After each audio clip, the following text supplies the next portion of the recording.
gosh. Crazy Trade Podcast. That's amazing. Welcome to the Crazy Dre Podcast Show, ladies and gentlemen, boys and girls. Your main man, aka Crazy Crockett, aka Andres Podcast, folks. Welcome. So, ladies and gentlemen, boys and girls, by the time that you get to watch this, the new president, or new and old president, Donald Trump is in office for about the second day. I'm going to talk about what he signed into his first day in office or what he was working on. As most of you guys may have watched this ceremony of him being introduced as the new president or the new old president, I wanted to talk about it, and I wanted to be fair. And there's some things I like about it and some things I don't. I got to talk about Elon Musk. Now, Elon Musk and Donald Trump are like buddies now. He's going to be doing something with SpaceX, and he's going to help Donald Trump with his policies. But that's not what I want to take away from Elon Musk. What I wanted to talk about is his salute to Nazism, I guess, or his gesture towards the sky with his hand up. And I thought that was really weird and strange for someone to do that. But knowing that he's from South Africa, and that's where a lot of the Germans or the Nazis hid, knowing the history of between the blacks and the whites and that part of the region, you get his, I guess you understand his point of view, his background, or whatever he was doing. But I was kind of astonished by just watching that. But leave it aside. Elon Musk took that frame or picture or whatever that was down from his Twitter page. So that's something to be in the back of your head. So one of the things that Donald Trump was talking about in the ceremony was that he's going to have an state of emergency at the border of Mexico and Texas. And he's talking about all these criminals coming in and illegal immigrants and all this problem that the Biden administration kind of just somewhat ignored, which I do think he did ignore that. A lot of Biden's administration did ignore that problem. And then towards the election part of 2024, he paid more attention to it, but it still failed. Well, Kamala Harris was in charge of that, so she didn't seem to do really well at that point either. So it's a state of emergency. He's going to send troops down there, and I don't know how that's going to work because, by my understanding, a lot of illegal immigrants are flying over the border, not just running over the border. I mean, some guys and some gals are a little smarter. I do think that having illegal immigrants is not a good thing. I think that everyone should have an ID or check in any part of the United States. At least have a license or an ID or something that we can identify. Venezuela has been known to send up people from their prisons and their mental institutions up there, supposedly. I think that's probably true about the prisoners from Venezuela that they've been just kind of releasing and telling them to go up north. But I can't say that about other illegal immigrants. And you got to remember, a lot of people, even the Italians and even people from the early part of the 20th century, they came into the country, they got it illegally, they got friends and family and communities helping them out, and then eventually they got their new IDs, and that's basically how it's done. In America, there's more policies now in the 21st century. There needs to be more of a goal of seeing who comes in and who's going out. Multiple offenders are coming in.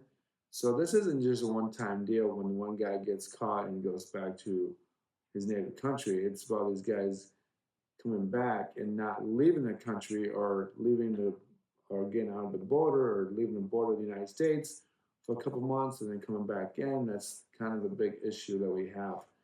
But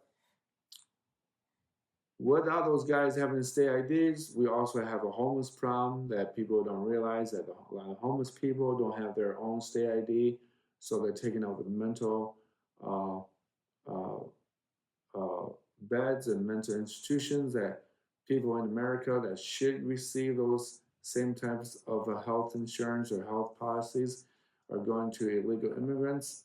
So, but the problem really is that state IDs need to be addressed not just for illegal immigrants or people who are coming into the country correctly, they're getting their state IDs, but everyone else, a lot of Americans who are homeless should be also be getting their state IDs.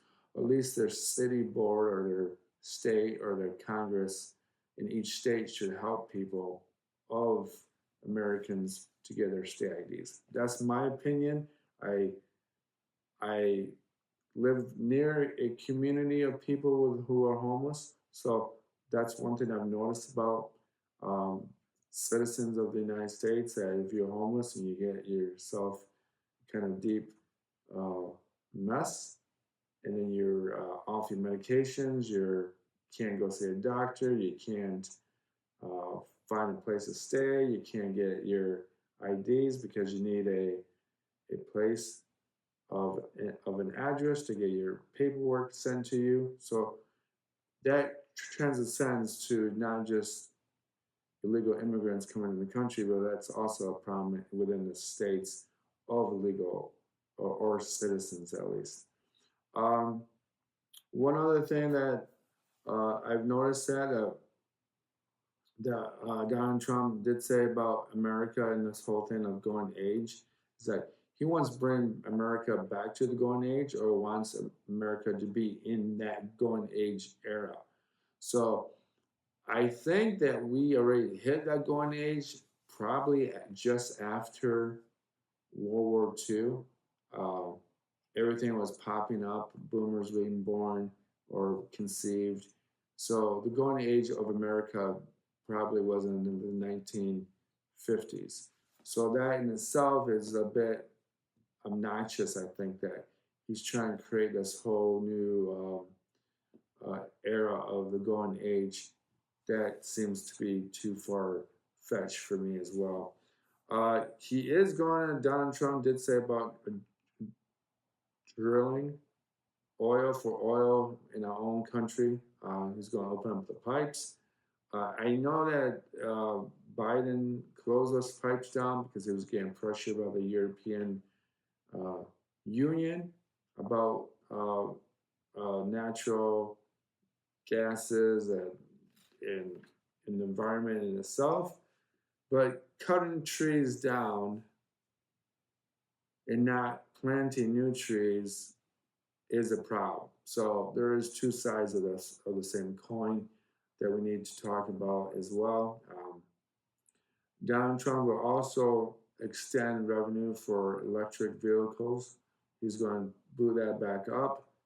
Um, I do think that that's a little of a bit of a mystery because Donald Trump also wants to bring back manufacturing companies back to the United States. Um, but the workforce in America is a bit soft and weak.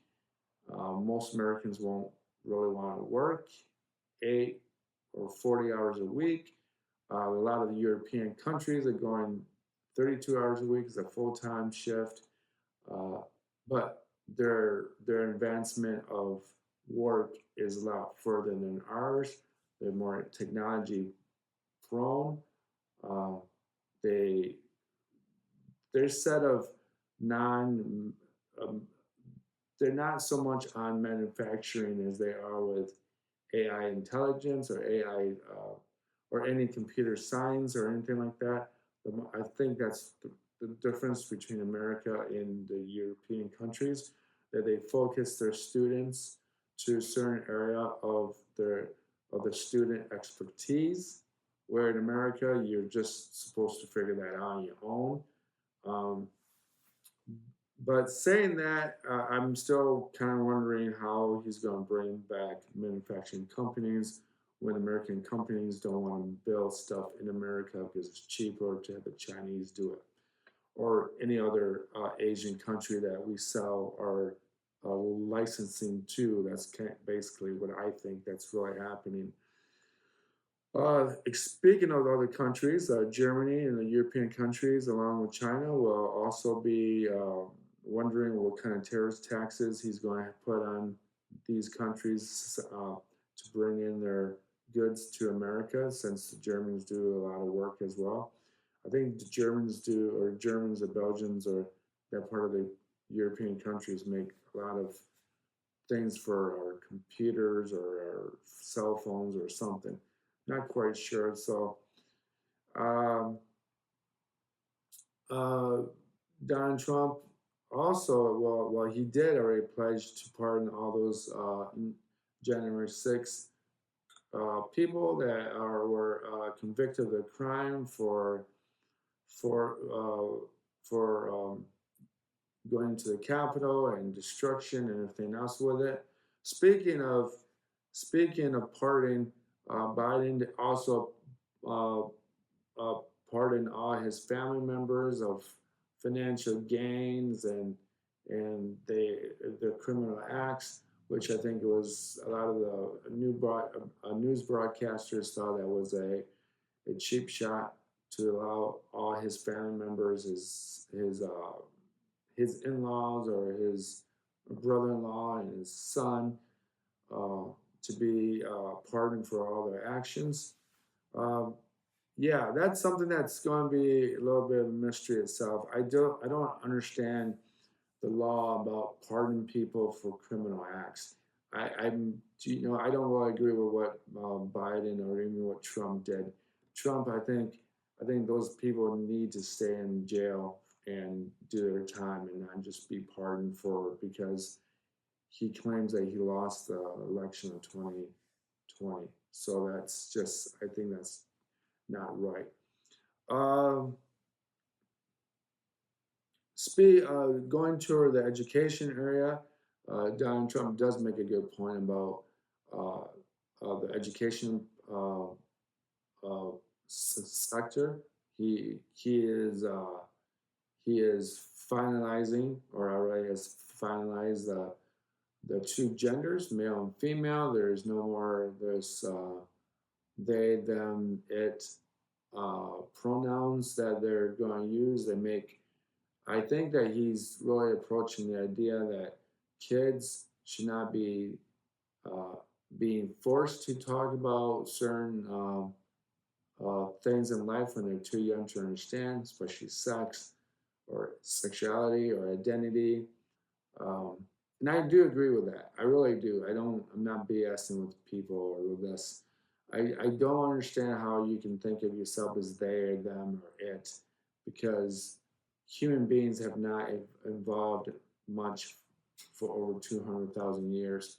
So I do think that's a bit of an obnoxious uh, transgendering and transgenders and all that. I think that to me is basically hogwash. In my point of view, it's a little bit hogwash. Well, it is hogwash. You just can't disagree with them because you're be a bigot, you're be a person with a phobia. But sometimes what Donald Trump is really about is, so he's saying, common sense. Um, but speaking of failures about Donald Trump, people pointed out that he failed at the COVID pandemic era. So he was in charge of that era, obviously, when the COVID kind of broke out.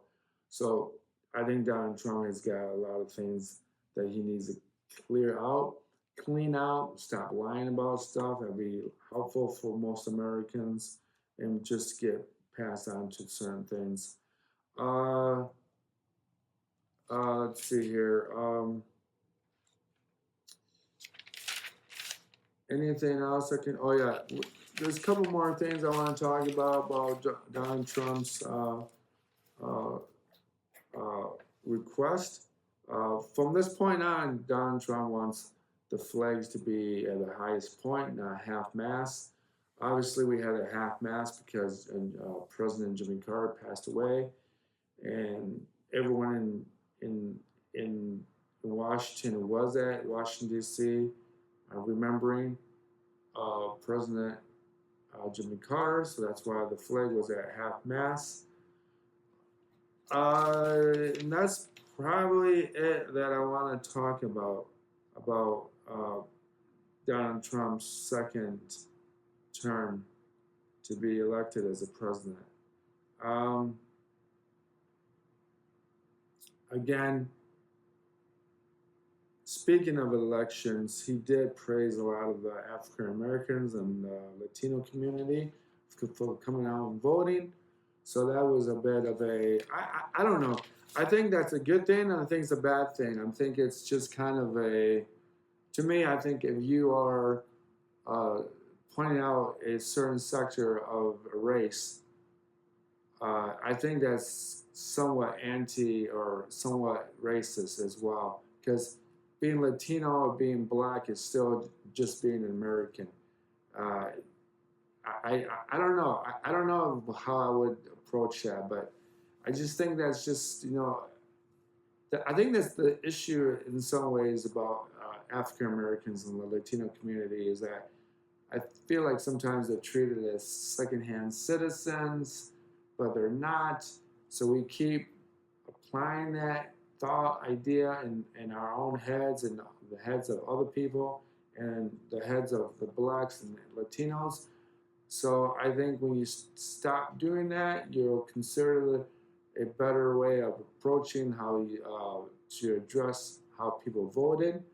Uh, the consistency of blacks and Latinos should always be as many or just as much or more than the white community because you still are American. You're American first, and then you are Latino or black second.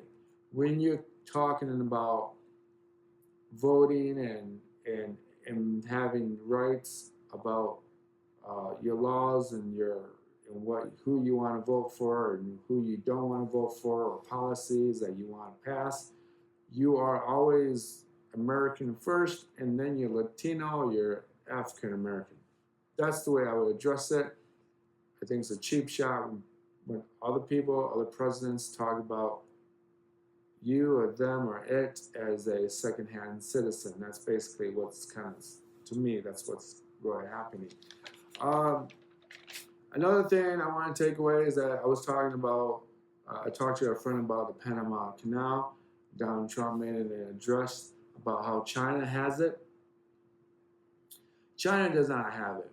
China has no control of it, but China will send their product up from the Panama Canal. So the taxes and all that type of stuff is what Donald Trump's really talking about.